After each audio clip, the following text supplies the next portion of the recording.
আজ সন্ধ্যাবেলা বর আর আমি মিলে একটু বেরিয়েছিলাম, ভেবেছিলাম বার্থডের যে ডেকোরেশন কিটগুলো সেগুলো একবারে কিনেই নিয়ে আসবো। আর দেখো আমি কিন্তু টোটাল যে বার্থডের কিটগুলো সেগুলো আমি চেষ্টা করেছি গোলাপি আর বেগুনির মধ্যেই রাখা। আমি ভেবেছিলাম এক কালারেরই রাখবো, তারপরে আবার ভাবলাম না, একটু কম্বিনেশন করেই রাখবো। তার জন্য আমি বেগুনি আর পিঙ্কের মধ্যেই কিনেছিলাম। দেখতেই পেলে এখানে বেলুন ছিল, মেটালিক বেলুনগুলো, তারপরে ছিল বার্থডে কিট, তারপরে ছিল একটা বার্থডে গার্ল স্ল্যাশে।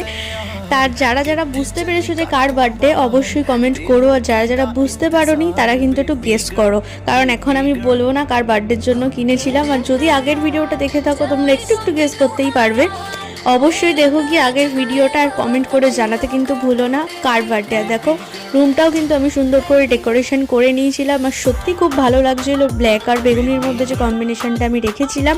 আর খুব একটা বেশি আমি বেলুন দিইনি, বেশি দিলে কিন্তু ঘরটা একটু একটু বাজে লাগতো, বেশি একটু গিজিমিজি লাগতো। তো কেমন লাগলো ডেকোরেশনটা অবশ্যই তোমরা কিন্তু কমেন্টে জানিও।